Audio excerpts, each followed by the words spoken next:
Free एज्युकेशनमध्ये याच्याबाबत ही सगळी मोहीम ही मोहीम सगळ्यांचीच आहे.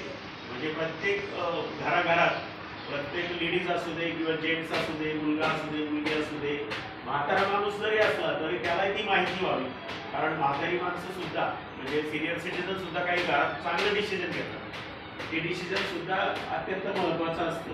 म्हणून अशी काही जी मंडळी त्यांना सगळ्यांना या कार्यक्रमात बोलावं आणि त्यांच्यामध्ये ते सगळं नॉलेज झालं काय बदल झाले नेमके एज्युकेशन सेक्टरमध्ये पॉलिसी आलेली. जशी औद्योगिक पॉलिसी आहे तशीच ही शैक्षणिक पॉलिसी ज्याला नवीन शैक्षणिक धोरण असं शासनाने नाव दिलं. त्याच्या आधी 4-5 वेळा बदल केला सगळ्या शासनाने. 67ला एक झालं, त्याच्या आधी झालं. बरेच लोक म्हणतात ब्रिटिशांची, कोणी म्हणतात काँग्रेसची, कोणी म्हणतात मोदीची. आता आपल्याला त्याच्यात जायचंच नाहीये. आपल्याला एज्युकेशनमध्ये काय बदल झाले याच्यावर फोकस करायचा आहे आणि आमचा तोच उद्देश आहे का आत्ता यामध्ये काय फोकसमध्ये काय चेंजेस झाले. तर याला NEP असं नाव आहे इंग्लिशमधून, नॅशनल एज्युकेशन पॉलिसी म्हणतो 2020 असं त्या कायद्याचं नाव आहे. परंतु त्याच्यानंतर करोना आला, तुम्हाला सगळ्यांना माहिती आहे. आणि करोनामुळे असं घडलं तर सगळं ठप्प झालं आणि ते त्यांना जे डिसिजन घ्यायचं होतं त्यात उशीर झाला. आणि ते 2024-25 पासून मात्र ही एज्युकेशन पॉलिसी त्याच नावाने चालू आहे. म्हणजे हे जे शैक्षणिक वर्ष आहे सगळ्यांना माहिती व्हावं. आता ते एकदम छोटी मुलं आहेत, त्यांनी फक्त ऐकलं तरी चालत नाही, त्यांना ते समजणार नाही कारण त्यांची मॅच्युरिटी नाही. परंतु ज्यांना काही समजणार नाही ते आपण परत त्याच्यावर चर्चा करू, कुठेतरी क्वेश्चन आन्सर करून मिनिटं जे समजलं नाही त्याच्यासाठी. आणि ही पॉलिसी 2024-25 पासून सगळ्या शासनाने केंद्र सरकारपासून ते महाराष्ट्र शासन सगळे विद्यापीठ लेवल त्याच्यामध्ये चालू झाली. ती काय चालू झाली तर BA BCom हे जे कोर्सेस होते हे 3 वर्षाचे होते. किती वर्षाचे होते? 3 वर्षाचे. याला डिग्री कोर्सेस म्हणतात. काय म्हणतात? यांच्यासाठी मी करतो थोडं कारण मला आता सगळ्या पातळीवर काम करायचं. पण ते डिग्री कोर्सेस होते ते 3 वर्षाचे होते. त्याच्यात 3 वर्षाचे असताना आता त्यांनी ते 4 वर्षाचे. कारण 4 वर्षाची का केली? आमची एक डिग्री आता उशिरा झाली. म्हणजे मी 1 वर्ष मला जास्त परिश्रम घ्यायला लागले. परंतु त्यांनी याच्यात प्रॅक्टिकल नॉलेज आलं. जसं सायन्समध्ये प्रॅक्टिकल नॉलेज होतं, प्रॅक्टिकल आपल्याला बुक तयार करायला लागायचं, काही प्रॅक्टिकल सादर करायला. म्हणजे सायन्सला असते जे कॉमर्स असते त्यांना ते फरक बरोबर कळेल किंवा जे आर्ट्सला आहेत इथं बसणारे जे सायन्स ग्रॅज्युएशन मधून आले पालकवर त्यांना हा फरक कळेल. आणि त्या धर्तीवरती त्यांनी आता काय केले आर्ट्स कॉमर्समध्ये सुद्धा 4 वर्षामध्ये काही प्रॅक्टिकल कोर्सेस आहेत. म्हणजे प्रॅक्टिसच तुम्हाला येईल. सपोज मला जर का टॅली करायचं असेल तर मला कंपनीत जाऊन ते टॅली शिकवावं लागेल. कंपनीतले काही जे प्रोग्राम्स आहेत सॉफ्टवेअरचे किंवा अकाउंटिंगचे म्हणजे मी फक्त कॉमर्सचं बोलतो ते तुम्हाला प्रॅक्टिकली तिथं शिकवले जाते. त्या कंपन्यात जाऊन, त्या फर्ममध्ये जाऊन, त्या बँकामध्ये जाऊन, त्या मॅन्युफॅक्चरिंग कंपनीमध्ये जाऊन. समजा कॉस्टिंग आहे, कॉस्टिंगचं समजा जर का शिकायचं ठरलं तर आपल्याला मॅन्युफॅक्चरिंगमध्ये जायचं आहे. म्हणजे उत्पादन चालतं तिथं ते शिकायला लागेल. समोर हा मोबाईल दिसताना आपल्याला डायरेक्ट 20,000-15,000ची प्राईस दिसते. परंतु याला जे मटेरियल लागलं त्या मटेरियलची कॉस्ट सेपरेट काढतो. याच्यावर जे लेबर लागलं स्किल म्हणजे ज्याचं लोगो वापरलं ते परत आलं. हे सगळं ते समजून सांगणार. ते कधी समजून सांगणार? हे उत्पादन सुरू होण्यापूर्वी समजून सांगणार. असलं नॉलेज ते प्रॅक्टिकली देणार आपल्याला कुठं त्या कंपन्यामध्ये. म्हणजे मुलांना आतापर्यंत पुस्तकी नॉलेज होतं थोडक्यात. त्या पुस्तकी नॉलेजचा जो कन्व्हर्जन भाग त्याला प्रॅक्टिकल मध्ये केला हा एक मोठा बदल या एज्युकेशन पॉलिसीमध्ये त्यांनी येऊ घातला. आणि म्हणून आपल्याला 1 वर्ष वाढलेलं सगळ्या डिग्रीमध्ये दिसतंय. याच्यात सगळ्यांचा फायदा आहे. म्हणजे कंपन्यांना किंवा व्यवसायांना किंवा ज्या उद्योजकांना जसा कर्मचारी वर्ग लागतो तो वर्ग देण्याची जबाबदारी शासनाने पूर्ण करण्याचं धोरण या एज्युकेशन पॉलिसीमध्ये आहे, शैक्षणिक धोरणामध्ये आहे. हा एक बदल. दुसरा बदल असा झाला त्यामध्ये या 3 वर्षाच्या डिग्रीमध्ये आपण कोणत्याही राज्यातून कोणत्याही विद्यापीठातून पुढे गेलं तर आपल्याला मायग्रेशन सर्टिफिकेट मागायची किंवा तो जर थांबला तर त्याचं शिक्षण थांबून जायचं. म्हणजे त्याची एंट्री लेवल आणि एक्झिट ज्याला म्हणतो बाहेर पडणं किंवा स्टॉप म्हणतो आपण झालं शिक्षण काही कारण नसतं घरातील काही कारणामुळं गरिबीमुळं जॉबमुळं काय म्हणतात माझ्या घरी लागणारा पैसा नव्हता म्हणून मी जॉब करायला लागलो. आता अशा लोकांसाठी सुद्धा याच्यात काय केलं त्यांनी जे पहिलं स्टॉप व्हायचं शिक्षण त्याचं स्टॉप न करता तुम्ही जिथं स्टॉप झालं फक्त मी SY BCom शाळा सोडली असं जर झालं माझ्या बाबतीत वैयक्तिक उदाहरणार्थ तर मी परत शिक्षण जर 5 वर्षांनी घ्यायचं ठरलं तर मला SYचं आणि FYचं काही फायदा होत नव्हता. ते डिमॉलिश व्हायचं कारण सिलेबस बदलले विद्यापीठ बदलले आणि मग आपल्याला परत FYला ऍडमिशन घ्यायला लागेल. तो विद्यार्थी त्याला लाज वाटायची परत मग मागं कसं जाऊ FYला बसायला. म्हणजे असे काही सामाजिक आणि नैतिक प्रॉब्लेम मानसिक प्रॉब्लेम व्हायचे. त्यातलं सुद्धा एक अडचण शासनाने दूर केला. त्यांनी काय केलं, आता तुझं जर शिक्षण SY ला थांबलं ना, थांबव, तुला 2 वर्ष काय करायचं ते कंपनीत जॉब कर, तुझ्या घरचे काही कामं कर, आणि त्याच्यानंतर तुला असं वाटलं 2 वर्षांनी तर शिक्षण घ्यायचंय, मला कंटिन्यू करायचं, तरी तुला 3rd इयरला प्रवेश मिळेल. म्हणजे तो एक बदल महत्वाचा महाराष्ट्र शासनाने नव्हे तर केंद्र सरकारने येऊ घातलं. तुम्ही मला केंद्र सरकारने याच्यात कशाला लक्ष घातलं? आता आपण बऱ्याच वेळा म्हणतो केरळ हे राज्य खूप सुशिक्षित, म्हणजे 100% लिटरसी आपण तिथं म्हणतो, म्हणजे कॉम्प्युटरची आहे, एज्युकेशनची आहे. तसंच प्रत्येक राज्यामध्ये ही लिटरसीचं महत्व कळावं आणि सगळ्या भागातील, सगळ्या पंथाची, सगळ्या धर्माची लोक शिक्षणाकडे जास्तीत जास्त वळावी, हा उद्देश त्या खरंच केंद्र शासनाचा आणि महाराष्ट्र शासनाचा याच्या पाठीमागे आहे. 2 नंबरचा मुद्दा याच्यातला एक अधोरेखित करू इच्छितो मी.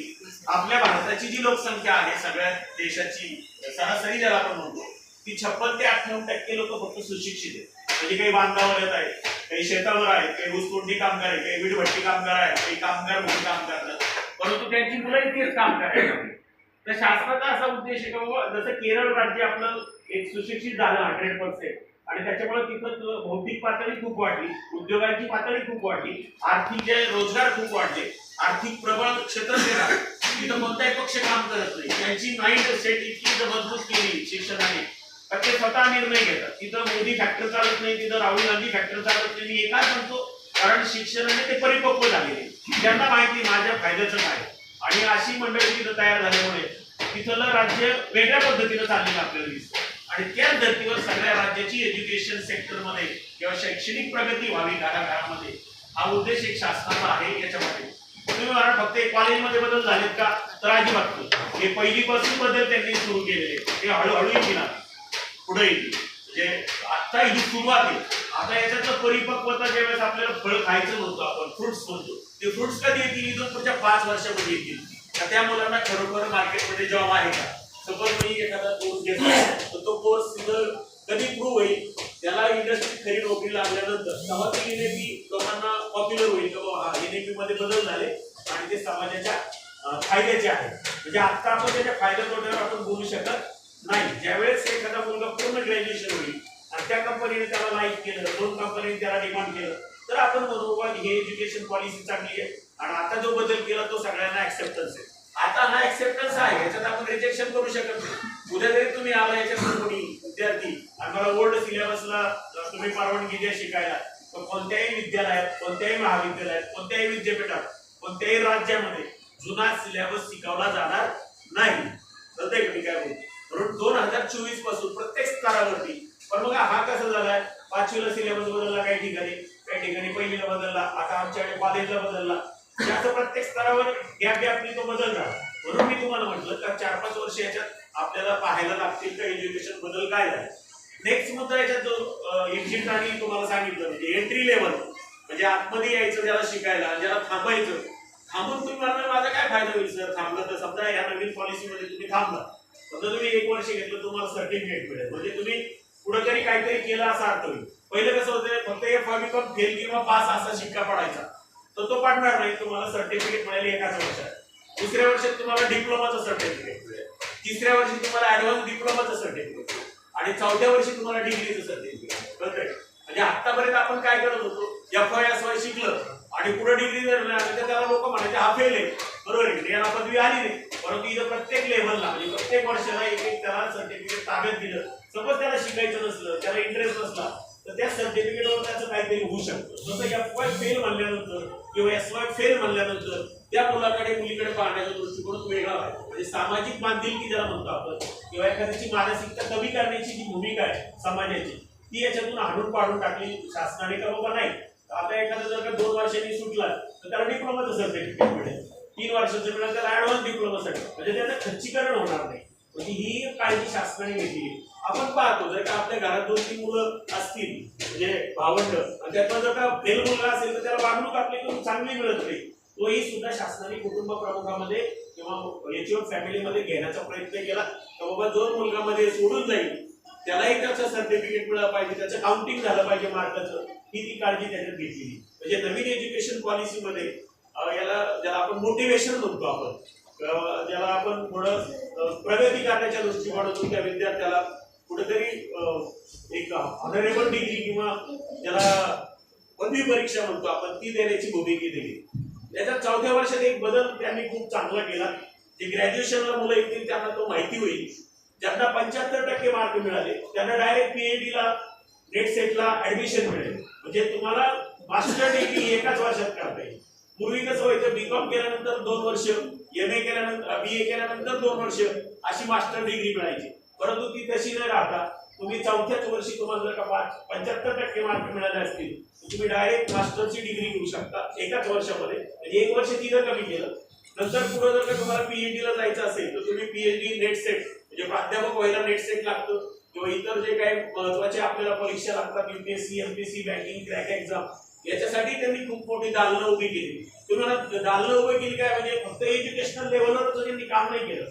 एज्युकेशनलचे खूप मोठे पुस्तकं तयार केले, युट्यूबचे मोठे चॅनल तयार केले, मटेरियल्स तयार केले आणि ते स्वयंवरती टाकले. स्वयं ही एक एज्युकेशनची यूजीसीची म्हणजे युनिव्हर्सिटी ग्रँट कमिशन आणि विद्यापीठ लेवलला ही मोठी स्कीम आहे. जसे आपण काही पिक्चर पाहतो त्या फ्लिक्सला, नेटफ्लिक्सला, त्या पद्धतीनं स्वयं या नावाने एक यूजीसी लेवलचे सगळे कोर्सेस, सगळ्या प्रकारचे कोर्सेस म्हणजे इंजिनिअरिंग असतील, मास्टरचे असतील, एलएलबीचे असतील, मॅनेजमेंटचे असतील, हे सगळे कोर्सेस त्यांनी फ्री ऑफ चार्ज दिले. कशाला?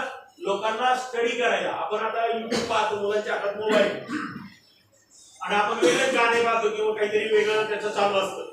परंतु जर का आपण आता घरात ही काळजी घेतली की बाबा तू त्या स्वयंला रजिस्ट्रेशन कर, रजिस्ट्रेशनला काय करायला लागतं? त्याचं नाव भरायला लागतं, त्याचा फोन नंबर भरायला लागतो आणि तो तिथं क्लिक झाला तर त्याचा मेंबर होतो आणि मेंबर झाला की त्याला सगळं मटेरियल मिळतं. म्हणजे मला सब्जेक्ट जर शिकायचा असेल, मला डान्स शिकायचा, तर माझा इंटरेस्ट खूप डान्स मध्ये आहे, मला सगळ्या प्रकारचे डान्सचे तुला व्हिडिओ पाहतील आणि त्याचं सगळं थिअरॉटिकल नॉलेज पण मिळेल. म्हणजे नोट्स पण मिळतील, थिअरॉटिकल लेक्चर पण मिळतील आणि डेमो पण मिळेल.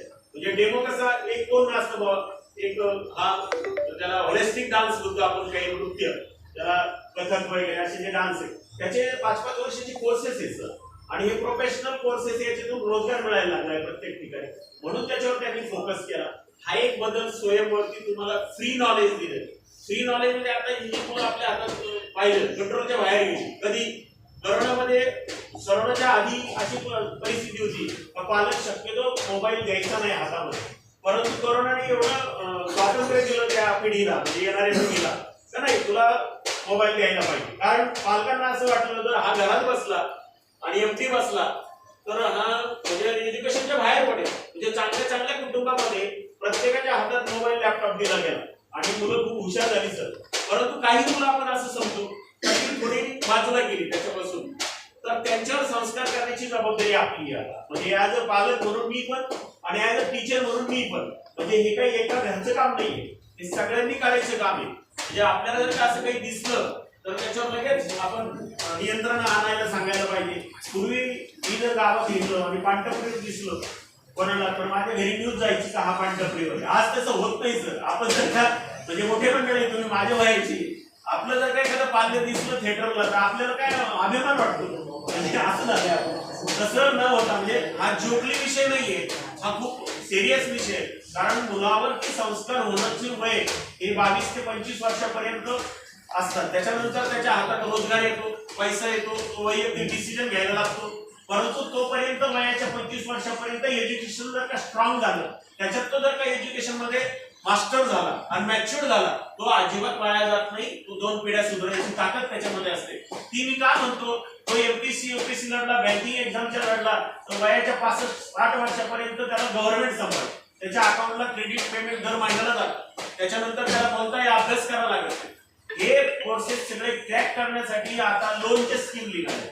त्याच्यात गव्हर्नमेंटने महालक्ष्मी योजनाची लोन आणची स्कीम आणली. ती कोणासाठी आणली? ज्यांना घरातून पैसा कमी आहे, ज्यांना घरातून पैशाची कमतरता आहे, अशांनी फक्त जातीचं सर्टिफिकेट आणि तुझं क्वालिफिकेशन जर लावलं तर कोणत्याही तुम्हाला जामीनदाराशिवाय हे लोन त्याच्या एज्युकेशनसाठी मिळेल.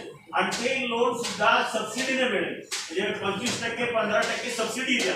म्हणजे ते जसं लोन आपण विदाउट इंटरेस्ट वापरल्यासारखं झालं.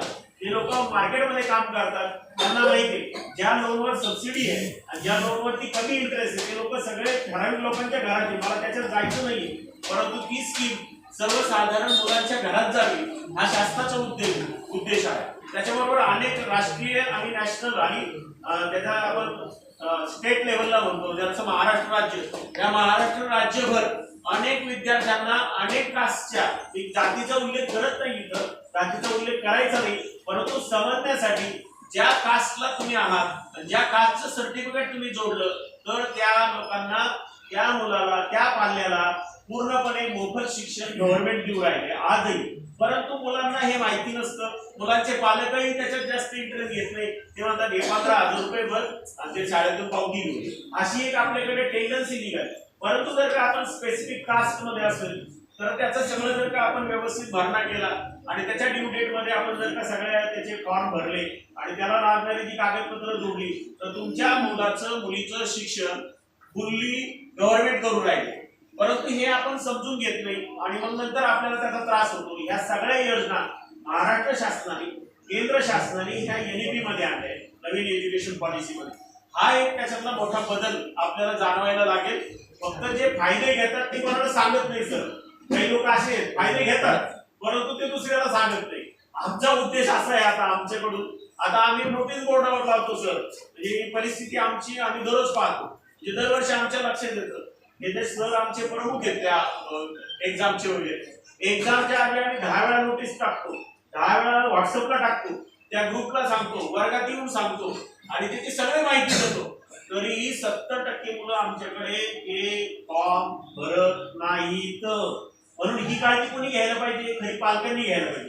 म्हणजे ज्याच्या घरात आई आणि बाप स्ट्रिक्ट घेणार ती मुलं अजिबातच काही करायची त्यांच्यात पडत नाही. ती म्हणतात बाबा आपले हे कास्ट सर्टिफिकेट आहे भरा, तुम्हाला याचा बेनिफिट मिळालाच पाहिजे. म्हणजे काही मुलं हक्काने तिथं उभे राहतात 2-2 तास ऑफिसच्या तिथं समोर आणि हे माझं इंटरनेटवरती भरून द्यायचं आणि मी हे सगळे डॉक्युमेंट आणलेले आणि विचारायला सुद्धा येतात 2 महिने की सर आमची किती जमा झाली काय. इतकं जर का आपण जागरूक राहिलो तर मला वाटतं, तुम्ही मला सर हे आम्हाला काय सांगता, आम्हाला त्याची काहीच गरज नाहीये, परंतु ज्या लोकांना गरज आहे तिथपर्यंत हे नॉलेज पाठवावं. कारण आपण सगळे सामाजिक क्षेत्रामध्ये मंडळात काम करताय, इतर सामाजिक क्षेत्रामध्ये राजकीय पक्षामध्ये काम करताय, इकडे तिकडे आपलं जाण्यापेक्षा या चॅनलला बोट घातलं किंवा त्याला धक्का दिला तर ते पैसे आपल्या घरात येतील. आपल्या जरी गरज नसली तरी म्हणेल त्या मुलाचं काहीतरी चांगलं शिक्षण होईल. आता आपण मधीची एक स्कीम ऐकली निवडणुकामध्ये, ती बहीण लाडकी बहीण, लोकांनी भरले ना फॉर्म. मी म्हणेल आमच्या घरात चांगलं होतं म्हणून मी नाही भरला, बरोबर आहे की नाही. परंतु ज्यांच्या घरात दिवा लागायचा प्रॉब्लेम होता त्यांचा प्रॉब्लेम सॉल्व्ह झाला सर. आणि तीच स्कीम ह्या गव्हर्नमेंटने काढलेली आहे. मुलांच्या शिक्षणासाठी त्यांचं शिक्षण बंद पडू नये, खंड पडू नये. मुलींच्या शिक्षणासाठी स्कॉलरशिप दिलेली मुलींना, ज्यांच्या घरात एक चाइल्ड आहे म्हणजे एकच मुलगा किंवा एकच मुलगी, त्याला सबसिडी दिली त्याच्यामध्ये, त्याला उच्च शिक्षणासाठी पाठवण्यासाठी 2-2 लाखापर्यंत स्कीम दिल्या. त्याची सगळी फी गव्हर्नमेंट भरतंय.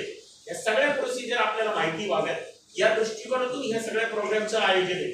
आता याच्यानंतरचा जो काही याच्यात बदल झाला, अकॅडमिक क्रेडिट बँक म्हणून ह्या विद्यापीठाने काढली. अकॅडमिक क्रेडिट बँक म्हणजे काय?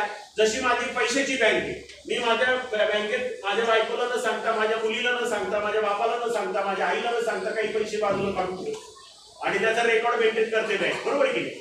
आणि ते रेकॉर्ड बँक काय करते? FD मध्ये आहे का, सोन्यामध्ये आहे का, शेअर्स मध्ये आहे का, डिबेंचर मध्ये आहे का, अजून काही फिक्स डिपॉझिट आहे का, असं वर्गवारी करते. तुम्हाला सांगतात, तुम्हालाच माहित असतं आणि बँकेला माहित असतं. तसंच मुलांच्या बाबतीत सुद्धा अकॅडमिक म्हणजे शैक्षणिक बँक त्यांनी काढली. आता समजा माझा मुलगा काही शिकला असेल तर त्याच्या नावावर त्याचं क्रेडिट पडेल. क्रेडिट काय पडेल? सपोज मला पोलीस ट्रेनिंग येतं चांगलं, तर मला पोलिसाचं ट्रेनिंगचं सर्टिफिकेट मिळालं, म्हणजे फक्त मी प्रशिक्षण घेतलं, नोकरी नाही मिळाली, प्रशिक्षण मिळालं, त्याचं मला क्रेडिट मिळेल. मला जर का NSS मध्ये काम केलं, मला त्याचं ट्रेनिंगचं सर्टिफिकेट.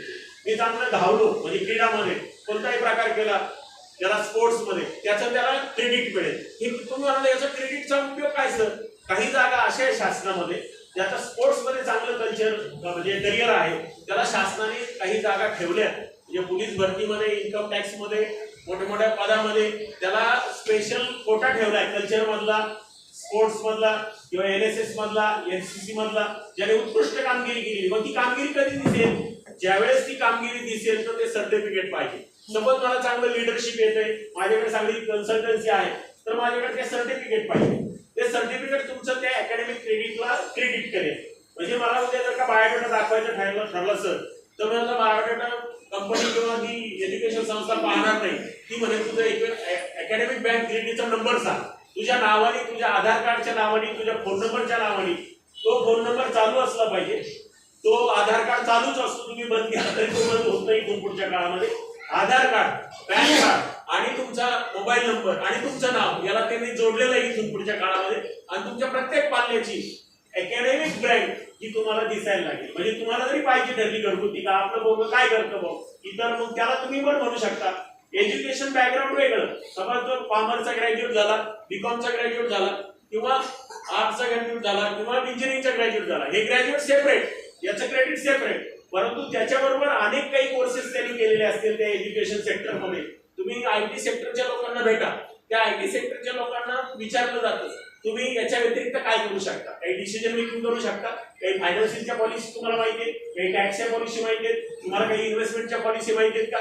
जर का काही येस म्हटले तर त्याला एका तराजूत टाकलं जातं, सेपरेट टाकलं जातं, त्याचं सिलेक्शन केलं जातं. सर म्हणजे आपल्या मुलाचं पैलू व्यक्तिमत्व व्हावं या दृष्टिकोनातून आपण जर का जागरूक राहिलो. आता ही मुलं छोटी छोटी आहेत, आता समजा त्या मुलाला उठवलं मी आणि त्याला विचारलं तुला कशात इंटरेस्ट आहे, आपलं आतापर्यंत काय होतं सर, आतापर्यंत आपल्याकडे असं होतं मामा मामी किंवा भाऊ मावस भाऊ किंवा घरातला काका काकी यांनी डिसिजन घ्यायचे काय त्या मुलींना कॉमर्स करायचं, आर्ट्स करायचं किंवा इतर काही करायचं. आता तशी फॅक्टर राहिलेलं नाही. मुलांना तुम्ही स्वातंत्र्य दिलं पाहिजे, त्याला जे करायचंय, ज्या भागात एज्युकेशन करायचं ते एज्युकेशन त्यांनी चूज करावं.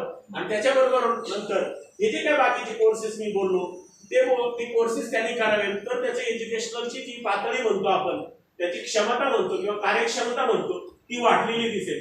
सपोज एखादा स्पोर्ट्समध्ये चांगलं कल्चर काम करतो तर त्याला स्पोर्ट्समध्ये जाऊ द्यावं. म्हणजे व्हॉलीबॉल असेल, रनिंग असेल किंवा बॅडमिंटन असेल मुलींच्या बाबत किंवा अजून कॅरम असतील, त्याला इंडोर आउटडोअरला जायलाच पाहिजे. त्याला मोबाईलमध्ये ठेवण्यापेक्षा, टीव्हीमध्ये 24 इंचाच्या खोलीत तुम्ही दाबून ठेवण्यापेक्षा त्याला ग्राउंडवर जाऊ दे, त्याला इतर ठिकाणी त्याला बसू दे, त्याला कॅरमला खेळू दे, त्याचा बुद्ध्यांक वाढतो. सर हा त्यांचा म्हणण्याचा अर्थ आहे कोणाचा, ह्या एज्युकेशन पॉलिसी.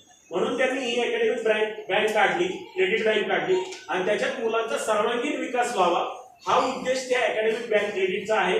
कारण जास्तीत जास्त मुलांनी त्याच्यात पार्टिसिपेट व्हावं, म्हणजे कल्चरमध्ये व्हावं, NSS मध्ये व्हावं, NCC मध्ये व्हावं. आता याच्यावर प्रत्येकाच्या याच्यावर बोलायला मला जास्त टाइम नाहीये म्हणून आपण ते थोडं धावते घेतो. परंतु काही लोकांना याच्यातलं कमीत कमी डान्स तरी माहितीये, म्हणजे आपली मुलगी डान्स करते, लहानपणी आपल्याला चांगलं वाटतं, बरोबर आहे की. पण मोठ्यापणे आपण म्हणतो नाही नाचायचं नाही. पण तिला जर का तिला कथक करून दिलं, तिला जर का काही वेगळं चान्स दिला तर 5-5 वर्षाचे कोर्सेस आहे. म्हणजे ह्यावरती आपल्याला काम करायला लागेल. आता एकदम सगळं बदललेलं आहे आणि ते बदललेलं एज्युकेशन धोरण शासनाने आणलेलं आहे. त्याच्यात परत अजून एक बदल त्यांनी आणला, मेजर सब्जेक्ट आणि मायनॉर सब्जेक्ट. मेजर सब्जेक्ट म्हणजे काय, मी कॉमर्समध्ये करिअर करायचं असेल तर मला फायनान्शियल अकाउंटिंग घ्यावंच लागेल, ऍडव्हान्स अकाउंटिंग घ्यावंच लागेल, कॉस्टिंग घ्यावंच लागेल, बरोबर की नाही. मला जर का आर्ट्स मध्ये नॉलेज घ्यायचं ठरलं तर मला आर्ट्सचे काही सब्जेक्ट घ्यावेच लागतील, त्याच्याशिवाय पर्याय नाही. मला सायन्स मध्ये करायचं करिअर ठरलं तर मला केमिस्ट्री म्हणजे रसायनशास्त्र किंवा जे काही जीवशास्त्र ज्याला आपण बायोलॉजी म्हणतो किंवा मॅथ्स म्हणतो ते घ्यायलाच लागेल. त्याला मेजर सब्जेक्ट म्हणतात. काय म्हणतात, मेजर सब्जेक्ट करतात का ज्याला मेजर मध्ये करिअर करायचं. ठोक भाषेत ज्याला आपण म्हणतो मला कॉमर्सचा बाप व्हायचं, मला सायन्सचा बाप होईल, त्यांनी तेवढे सब्जेक्ट घेतल्याशिवाय त्याचं करिअर होणार नाही. ते मेजर मध्ये टाकले ह्या एज्युकेशन पॉलिसीमध्ये. आणि दुसरे जे सब्जेक्ट टाकले मायनॉर मध्ये ते सगळ्या लेव्हलचे टाकले, सगळ्या म्हणजे आर्ट्सचे टाकले, सायन्सचे टाकले, टेक्निकलचे टाकले, सगळे टाकले. आता ज्यांनी जर का आता तिथं कोणी असेल या फळला कुठेही ऍडमिशन घेतलेलं तर त्यांना ते कळेल मी काय बोलतो ते. काहींना कळलेलं पण नाही ना कसं. आता ते आमच्याकडे स्टुडंट आलेले त्यांनी जसं मागच्या वर्षी पोरं ऍडमिशन घेत होते विद्यार्थी तसं फक्त ऍडमिशन घेतले, त्याला अजून त्याचं अवेअरनेस नाही तर बाबा आपण याच्यात नेमकं काय उचलायला पाहिजे. मला मी जर कॉमर्सचा स्टुडंट असेल तर मी म्हणेन मला टॅक्स मध्ये करिअर करायचं, मला टॅक्स सब्जेक्ट घ्यायलाच लागेल. मला जर का अकाउंटिंग मध्ये करिअर करायचं तर अकाउंटिंग घ्यावंच लागेल. मला कॉस्टिंग घ्यायचं असेल तर त्याला मेजर करायला लागेल. आणि जे मायनॉर सब्जेक्ट आहे म्हणजे त्याला आधारित असणारे सब्जेक्ट, तर तुम्हाला याच्यात काय बदल आहे, मेजर सब्जेक्टला 4 क्रेडिटचा अभ्यासक्रम तर तो फुल मार्काचा आहे. म्हणजे त्यातून 4 क्रेडिट मध्ये तुम्हाला 60 तास त्याचा अभ्यास करावा लागतो, टीचिंग करायला लागतं आणि त्याचा मटेरियल तुमच्याकडे घ्यायला. मग मायनॉर मध्ये काय सब्जेक्ट आहे, फक्त 2 क्रेडिटचे छोटे पुस्तक आहे, म्हणजे जसे आपल्याला पहिली दुसरी तिसरीला असतात 4थी पर्यंत तेवढेच पुस्तक. तुम्हाला त्याचा पेपरचं मार्किंग तेवढंच आहे, म्हणजे इकडे 100 असेल त्याला 50 करून ठेवलं, 35 करून ठेवलं. म्हणजे तुम्ही म्हणाल मग सर याच्यात काय बदल झाला? ज्याला खरोखर ज्याच्यात इंटरेस्ट आहे खऱ्या अर्थाने, त्या मुलाचा जो IQ आहे, इंटेलिजन्स कॉन्टिन्युएन्सी आपण म्हणतो, ती क्वालिटी जर का त्याच्यात जर मास्टर डिग्रीकडे जात असेल तर त्याला त्याच्यातच करिअर करून द्यायचं, हा उद्देश शासनाचा आहे. आणि बाकीचे तुम्हाला जर करायचं असेल, लिडरशिप करायची असेल म्हणून पॉलिटिक्स घ्या, कॉम्प्युटरचं थोडंफार करायचं असेल तर कॉम्प्युटरचं घ्या, बँकिंगचं घ्यायचं असेल तर बँकिंगचं घ्या, इन्शुरन्सचं घ्यायचं असेल तर इन्शुरन्सचं घ्या. हे सब्जेक्ट कशामध्ये गेले? मायनॉर मध्ये गेले. मायनॉर म्हणजे छोटे विषय आणि मेजर म्हणजे स्ट्रॉंग विषय. असा एक बदल त्यांनी घडून आणला की जेणेकरून उद्या जर का त्याला बँकेत काम करायचं ठरलं RBI मध्ये तर त्याला बँकिंग लागणारच, इकॉनॉमिक्स लागणारच, त्याशिवाय जातच नाही. जर का त्याला फायनान्स मध्ये किंवा मार्केटिंग मध्ये काम करायचं त्याला मार्केटिंगचा सब्जेक्ट लागेल. त्याला जर का चार्टर्ड अकाउंटंट व्हायचं ठरलं तर त्याला टॅक्स आणि अकाउंटंट लागेलच. अशा स्वरूपाचा जो बदल आहे तो बदल शासनाने ह्या सगळ्या पॉलिसीमध्ये घडून आणला. आता तुम्ही म्हणाल जर याच्यात प्रॅक्टिकल नॉलेज आणलं तर शासनाने काय केलं? शासनाने सगळ्या कंपनीला म्हणजे टाटा बिर्ला जे काही अंबानी सगळे जेवढे तुम्हाला कंपनी मोठ्या दिसतात, उद्योगपती, सेवा सेक्टर मधले, बँकिंग सेक्टर मधले, इन्शुरन्स सेक्टर मध्ये, यांना सगळ्यांना यांच्या मिटिंगा लावल्या आणि यांच्याबरोबर करार केले. ते करार असे केले की आमचे उद्या विद्यार्थी तुमच्याकडे जर का अप्रेंटिसशिप म्हणतो, जे लोक ITI करून आलेले असतील किंवा ITI लोकांना भेटत नाही, ते ITI लोक म्हणजे अप्रेंटिसशिप चालू. अप्रेंटिसशिप म्हणजे त्याचा जॉब चालू असतो, त्याला थोडे पैसे पण चालू असतात, त्याचं ट्रेनिंग असतं. त्या पद्धतीचं काही ट्रेनिंग या लोकांनी कंपल्सरी द्यायचं आणि त्या कॉलेजला त्याच्यातून जो काही त्यांचं मानधनाचे वगैरे प्रकार ते आमच्या लेवलला असतील, परंतु त्या मुलाला असंच उभं डिग्री घेऊन, पुस्तकी डिग्री घेऊन सोडायचं नाही. ते सगळे जे प्रोग्राम्स आहेत त्याच्याबरोबर विद्यापीठाने म्हणजे पुणे विद्यापीठ आपण त्याच्या अंतर्गत येतो. महाराष्ट्र शासनाने याच्यावर सगळ्या उद्योजकांबरोबर मिटिंग केलेली आहे आणि त्याला कनेक्ट केलेलं आहे कराराद्वारे. आणि आपले विद्यार्थी काही टाटामध्ये जातील उद्या, काही इन्शुरन्स सेक्टरमध्ये जातील, काही बँकिंग सेक्टरमध्ये जातील आणि त्यांना त्याचे सगळे प्रात्यक्षिक आहे, त्याला आपण प्रॅक्टिकल वर्क म्हणतो, तिथे काय वर्क चालतं ते वर्क आपल्याला अनुभवायला काही दिवसात मिळेल, म्हणजे या वर्षापासून. हा बदल त्याच्यात प्रामुख्याने केलेला आहे. नंतरचा जो स्कॉलरशिपचा मुद्दा आहे त्याच्यात सुद्धा गव्हर्नमेंटने मागाशी मी जसं लोन मध्ये सांगितलं, लोन म्हणजे तुम्हाला एज्युकेशन लोन ज्याची ऐपत नाहीये, म्हणजे आर्थिक परिस्थिती खूप खराब आहे, त्याने ती सिद्ध करावी. सिद्ध कशी करावी? आईवडिलांचं काहीतरी इन्कम प्रूफ न्यावं, खरं न्यावं आणि त्यांनी सांगावं का बाबा माझी आर्थिक परिस्थिती नाही, मला लोन द्यावं. शासन लोन देणार 100%, कारण त्याला बिगर व्याजी काही ठिकाणी ठेवलंय, काही ठिकाणी सबसिडी पण ठेवलंय आणि अशा पद्धतीने ते लोन तुम्हाला विदाउट गॅरंटेड मिळणार असं शासन म्हणतंय. आता त्याच्यात काही लोकांना मिळेल नाही मिळेल तो भानंतरचा आहे, त्याच्यात आपण पडायचं नाही. परंतु आपण जर का पात्र ठरलो, आपल्या शेजारचा कोणी पात्र ठरला, आपल्या मित्रामध्ये, मैत्रिणीमध्ये किंवा आपल्या वाड्या वस्त्यामध्ये जर का ठरला तर आपण त्याला सहकार्य करावं. अशी अशी स्कीम आहे, तू त्या स्कीमला बसतोय, तू सगळे कागदपत्र जुळव, जे कागदपत्र नाही ते मी तुला देईन, म्हणजे कास्टचे सर्टिफिकेट असतील, वडिलांचे इन्कमचे प्रूफ त्याला लागतील आणि मग आपल्याला ती काय मिळेल, ती सवलत मिळेल, म्हणजे लोनच्या बाबत. तशीच सेम प्रत्येक कॉलेज लेव्हलला, प्रत्येक कॉलेजला विद्यापीठाच्या थ्रू आणि महाराष्ट्र शासनाच्या वतीने काही स्कीम केलेल्या आहेत. त्या स्कॉलरशिपच्या स्कीम आहे, म्हणजे शिष्यवृत्ती ज्याला आपण म्हणतो. मागाशी मी तो उल्लेख केला, तो परत मी जाणून बुजून करतो. प्रत्येक महापुरुषाच्या नावाने, प्रत्येक ज्यांनी जास्त चांगलं कार्य केलेलं आहे त्यांच्या नावाने त्या स्कीम्स आलेल्या. राजर्षी शाहू महाराज, छत्रपती शिवाजी महाराज, अशा त्या बऱ्याच स्कीम आहेत, मी त्याच्यात जात नाही. त्या स्कीम वेगवेगळ्या कॅटेगरीच्या लोकांना, वेगवेगळ्या लोकांना दिलेल्या आहेत. त्याचा सगळा वर्ग त्यांनी हे केलाय, काय केलंय, समाविष्ट करण्याचा प्रयत्न केला. तो एक बदल चांगला या एज्युकेशन पॉलिसीमध्ये झालेला आहे. अशा पद्धतीने ही सगळी वाटचाल तुमच्या पुढे आणून ठेवायची होती, म्हणून आमचा एक अट्टाहास होता आमच्या कॉलेजचा, डॉक्टर बाबासाहेब आंबेडकर कॉलेज, रयत शिक्षण संस्था. म्हणून आम्ही तुमच्याजवळ आलो. ही PPT बरीच मोठी आहे, परंतु ती खूप टेक्निकल आहे. त्या टेक्निकल मध्ये सगळ्यांना आता इथं ते समजणार नाही, म्हणून आम्ही त्याच्यात जात नाही. आता ज्याला इंटरेस्ट असेल तो आमच्याकडे येईल आणि बसेल, सर हे माझा मुलगा आहे, ही मुलगी आहे, आता ही 12वी पास झाली, मी काय करू? मग मी त्याला सांगेल बाबा 12वी पास झाली ना, ती कोणत्या वर्गात झाली, सायन्सला झाली, आर्ट्सला झाली, कॉमर्सला झाली, मी म्हणून त्याला CA ला टाक, ICW ला टाका आतापासून, कशाला ग्रॅज्युएशनला जातो, बरोबर आहे ना? एंट्रन्स दिली की तुम्ही लगेच CA होऊ शकता 12वी नंतर.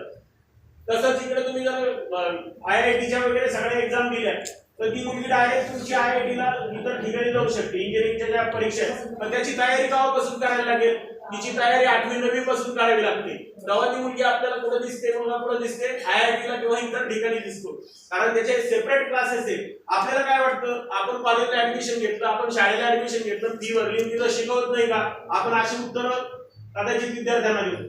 तशी परिस्थिती राहिलेली नाहीये.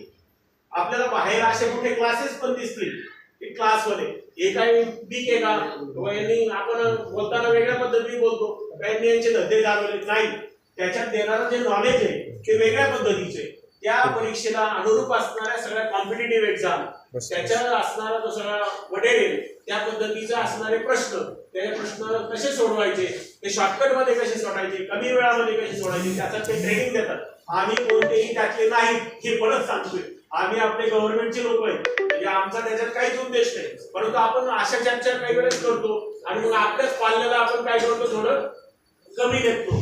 आणि म्हणून त्या पद्धतीत जर जायचं असेल तर तो एक बदल तुम्ही सर्वांनी लक्षात घेतला पाहिजे. आणि अजून जर का आता कॉलेज बाबत येतो, मी माझ्या कॉलेज बाबत, ज्या कॉलेजकडून मी आलो, रयत शिक्षण संस्थेकडून आलो, तर बाबासाहेब आंबेडकर कॉलेज हे रयत शिक्षण संस्थेचं कॉलेज, जे अण्णांनी उभं केलेलं, ज्या अण्णाच्या संकल्पनेतून उभं झाले ते कॉलेज आहे. आणि त्याच्यात आमचे जे कोर्सेस आहेत, BA BCom आणि BSc आणि कॉम्प्युटर सायन्स ज्याला आपण म्हणतो त्या पद्धतीचे, तिथं जरी आला तर हाच सिलेबस असणार आहे. सिलेबस कोणत्याही विद्यापीठात चेंज होणार नाही.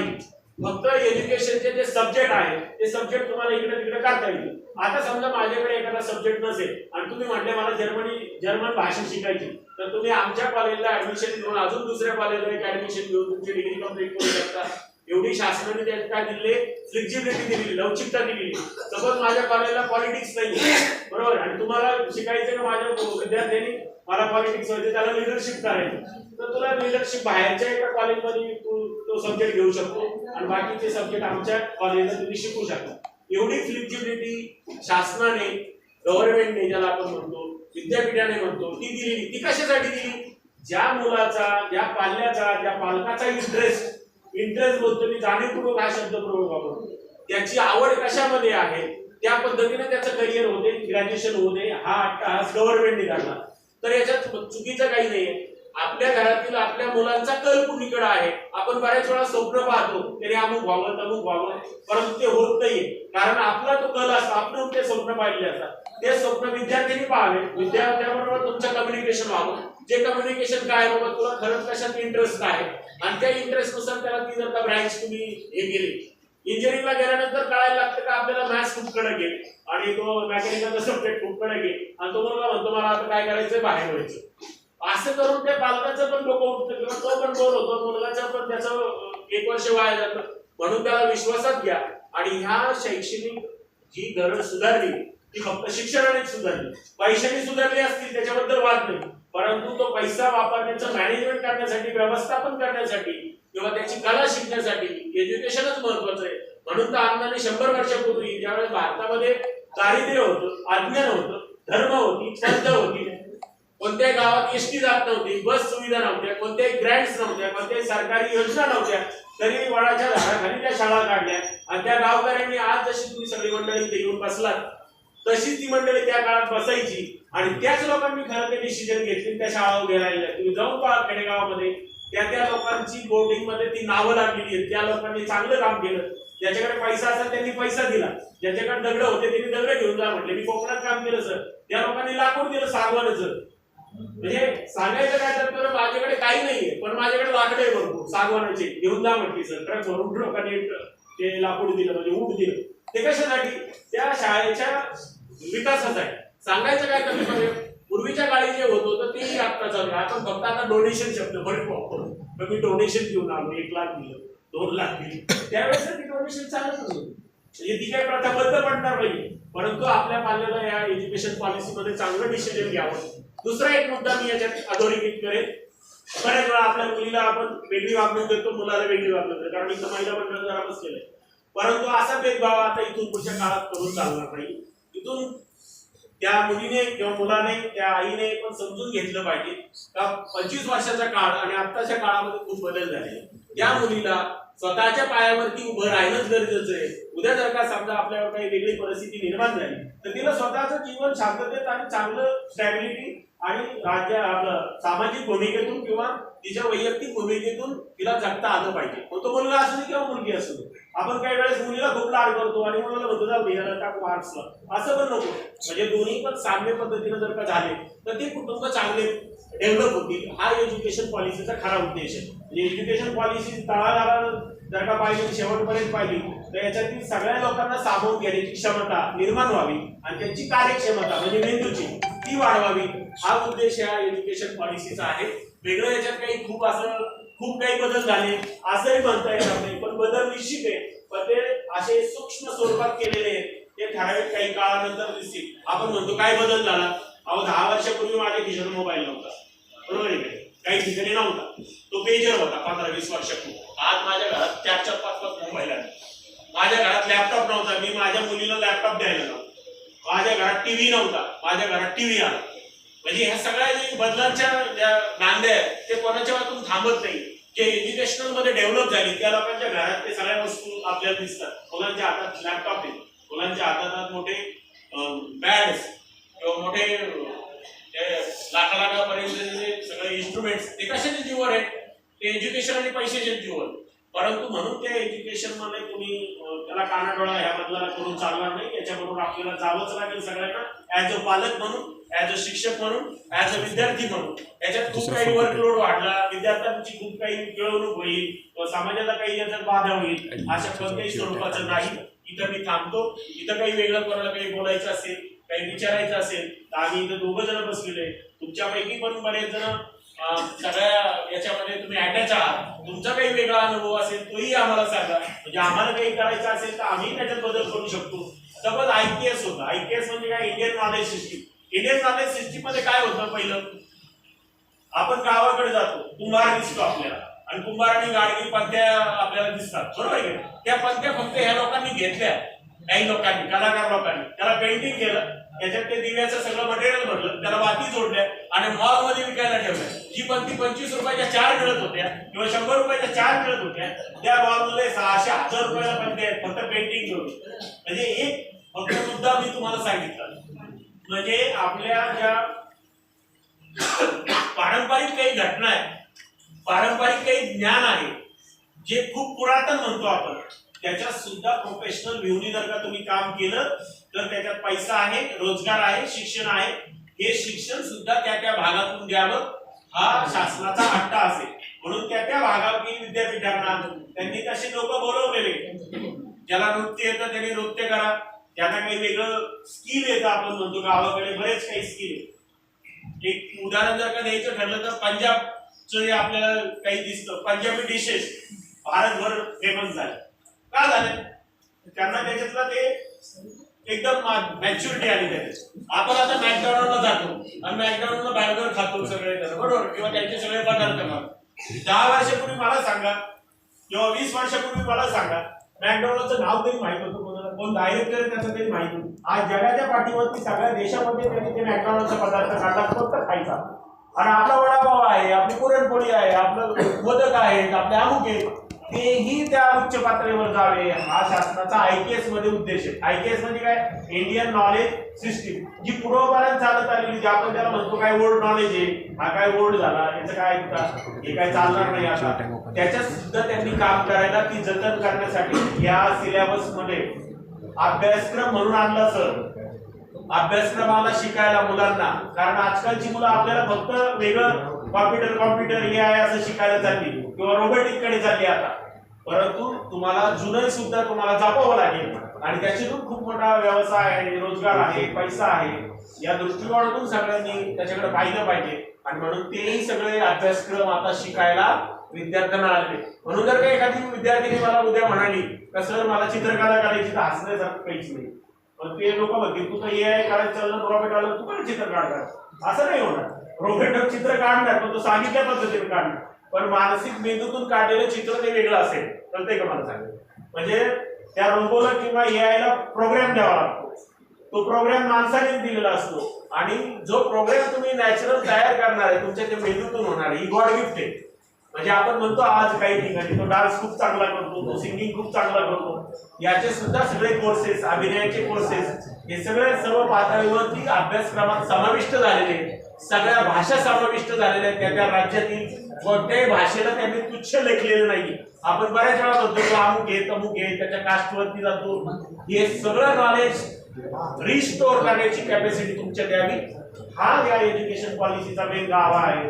आणि म्हणून याही अभ्यासक्रमाचा समावेश विद्यापीठ लेवलला, महाराष्ट्र सरकारच्या लेवलला आणू घातलेला आहे किंवा यायला लागलेला आहे. हेच बदल तुमच्याकडे येऊ द्या, तुमच्या घरातल्या सगळ्या मंडळीला माहिती होऊ द्या. येणारं जे भविष्य आहे, उद्याचा जो नागरिक होणार आहे, आता समजा माझी मुलगी, माझं वैयक्तिक करिअर संपलेलं आहे तसं पाहिलं, परंतु येणारी उद्याची मुलगी मुलगा यांना साम्य बाळगून उद्या कुठेतरी त्यांचं भविष्य वेगळ्या पद्धतीने कलाटणी होईल का, याबाबतची भूमिका सर्व पालकांना आणि विद्यार्थ्यांना घ्यायला लागेल. आणि याच्यातला एक भागीदार नसेल, आपण म्हणतो विद्यापीठात मुलीला ऍडमिशन करून दिलं, आपली जबाबदारी संपलेली नाही. आपण त्याच्या मागे खंबीरपणे उभं राहिलं तर ते पोरगं तुम्हाला कुठेतरी वेगळ्या सेक्टरमध्ये चमकलेलं दिसेल. मग ते लिडरशिप मध्ये असेल, लिडरशिप सुद्धा चांगली राहिलेली नाहीये, ती लिडरशिप मध्ये चांगलं काम करेल, ती लॉयर म्हणून कोर्टात चांगली उभं राहील, ती न्यायाधीश म्हणून काम करेल, ती माझ्यासारखी शिक्षक म्हणून कुठेतरी उभी राहिलेली दिसेल. म्हणजे कधी दिसेल त्याच्या मागे तुम्ही खंबीर म्हणून, पालक म्हणून उभा राहिला. नाही तर तुझं घेतलं ऍडमिशन आमच्या कॉलेजला, आता तुझं बघ आपण मला इंग्लिश मिडियमला टाकलं, माझे वडील म्हणले तुला आता इंग्लिश मिडियमला टाकलं, मी काय बघणार, असं करून नाही चाललं होते. ते म्हटले तू पुण्यात जा, तू नगरला. सांगायचा मुद्दा काय, याच्या मागे हे आपल्याला उभंच राहावं लागेल. त्याच्या मागे शासन पण आहे, विद्यापीठ पण आहे आणि तुम्ही पण राहिलं पाहिजे. आणि विद्यार्थ्याचा कल लक्षात घेऊन जर का आपण या सगळ्या भूमिका जर पार पडल्या तर उद्याचा नागरिक भारत, जे आपण म्हणतो महासत्ता होणार आहे असे बरेच लोक म्हणतात, ते खरं आहे. कारण आपल्याकडे एक लोकसंख्या खूप आहे आणि त्या लोकसंख्येवर काम जे करायचंय ना मित्रांनो, ते फक्त शिक्षणच करेल, दुसरं कोणतंही सेक्टर काम करणार. ना मोबाईल, ना टीव्ही, ना युट्यूब, ना कोणते मित्रपरिवार, ना आई वडील काम करू शकणार. त्याला तुम्ही कामाला लावलं. माझी मुलगी सकाळी उठल्यापासून ती डान्स करते, ती बॅडमिंटन खेळते, ती पोहायला जाते, नंतर कॉलेजला जाते. हे जर का तुमचं रुटीन जर असेल तर ती मुलगी काहीच करू शकणार नाही दुसरं. ती फक्त एज्युकेशन मध्ये किंवा त्या सेक्टरमध्ये चमकेल, ती स्पोर्ट्स मध्ये तरी चमकेल, ती पोहण्यात तरी चमकेल, ती डान्स मध्ये तरी चमकेल, ना ती एज्युकेशन सेक्टर मध्ये. तिला जर का 4 क्रायटेरिया तुम्ही जर दिवसातून दिले एखाद्या मुलीला, तिच्याकडे कार्यक्षमता खूप आहे, मुलाकडे सुद्धा कार्यक्षमता खूप आहे. ती फक्त आपल्याला वेस्ट ऑफ पॉवर कडे न जाता किंवा टीव्ही मोबाईल मध्ये पकडून जखडून न ठेवता ती इतर ठिकाणी जर आपण ती वापरली गेली, वेळेचं टाइम बंधन करून, वेळेचं टायमिंग सेटिंग करून, तर मला वाटतं त्याच्यात सगळ्यांना यश मिळेल. हेच एज्युकेशन पॉलिसीचं, हेच शिक्षण संस्थेचं उद्दिष्ट होतं. अण्णांनी त्यावेळेस झोपडपट्टी, वसाहती, शेतकरी, शेतमजूर यांची मुलं आणली आणि वसतिगृहात टाकली आणि त्याच्यावर संस्कार केले, म्हणून तर आम्ही तुम्ही इथपर्यंत आलो. नाही आपण कसे बसलो इथं आहात, आपण मी तिकडेच असतो कुठेतरी बांधावरती शेताच्या वगैरे. आणि मग आपण म्हटलो असतो चला काय घ्या, म्हशी घ्या, बैल घ्या, मिका बाजारात त्याच्यावर करा. असं नाही राहिलं. आता आत्ताचा माणूस फॉरेन मध्ये काम करतोय.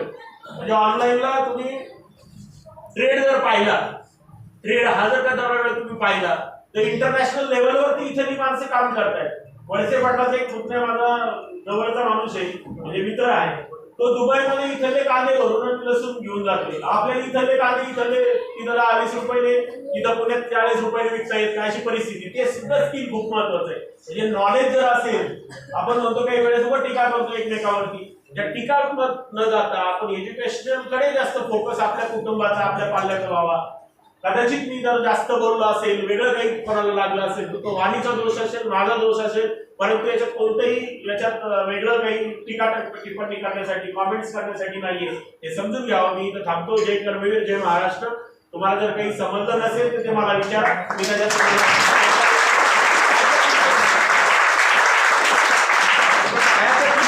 तुम्हाला नक्कीच कधी तुम्ही म्हणा सर याच्यात आम्हाला समजलं नाही, तुम्ही 15 दिवसांनी जरी आला तर आम्ही त्याच्यावर परत आमच्या पद्धतीने त्याच्यात आम्ही चांगला प्रयत्न करू. तुम्हाला कसं समजेल, म्हणजे अंडरस्टँडिंग लेवल ज्याला आपण म्हणतो ती लेवल पर्यंत आणण्याचा आम्ही प्रयत्न करू. इथं जरा वेगळा माहोल आहे. काही माझ्या लेवलची काही लोक आहे, काही माझ्यापेक्षा जास्त लेवलची लोक आहे, काही खूपच अंडर ग्रॅज्युएशन ज्याला आपण म्हणतो ती मुलं आहे, म्हणून मी ती पीपीटी वगैरे ती समजणार नाही, कारण ही मुलं बोर होतील म्हणून मी ते लावलं नाही. आणि म्हणून आपण इथं थांबूया. अजून काही वेगळं करायचं असेल तर प्रत्येकाने पालक म्हणून बऱ्याच वेळा आपण 10वी पर्यंत काय होतं, माझ्या मुलीचं मला सांगणं असायचं, बाबा आज पालक मिटिंग आहे, पेरेंट्स मिटिंग आहे, मी राजा टाकून जायचो सर. आज आपण असं आहे, आपण कॉलेजची जर मिटिंग बोलवली पालकांची तर पालक येत नाही सर. आवर्जून टाइम काढून जा. आपण नाही तेव्हा कुठेतरी कोणत्या तरी प्रोग्रामला सगळं घाटा घेऊन सगळ्या साड्या वगैरे चेंज करून जातो किंवा सगळं ड्रेपरी वगैरे चेंज करून जातो, गाडी भरून जातो. मी म्हणतो पालक मिटिंग असेल ना, आई वडिलांनी स्वतः जावं त्या पालक मिटिंगला. आपल्या पाल्याचा रिपोर्ट काय आहे त्या शिक्षकालाच माहिती. आपण शिक्षकावरती विश्वास ठेवा. 2% शिक्षक खराब वगैरे असतील, मी त्याला मान्य पण करेन, परंतु 98% पब्लिकचा शिक्षक असा आहे का तो चांगलंच त्या विद्यार्थ्याचं पाहतो. त्याच्यात मात्र कोणाची शंका असू नये. 1-2 केसेस इकडे तिकडे झाल्या असतील, वगळून टाका त्या, परंतु त्याच्यामुळे सगळा समाज किंवा सगळ्या प्रक्रियेला दोषी मानू नका. जिथं तुम्हाला अन्याय झाला त्या अन्यायाच्या बद्दल आम्ही वाचा फोडा. आम्ही काल म्हटलं एका मुलीला, ती मुलगी आली, ती म्हटली, एक मुलगा मला म्हटला तुला कसं होतं बीकॉम पाहतो. मी त्याला म्हटलं तू बीकॉम कसं होतं ते नंतर पाहू आपण, मी तुला आजच पाहतो. आणि त्या मुलीला बोलून घेतलं, तू काय पेपर चेकअप करीत नाही, कारण ती मुलगी पण रडायला लागली. तिला डायरेक्ट बर्डन आलं, ती घरी सांगू शकत नव्हती.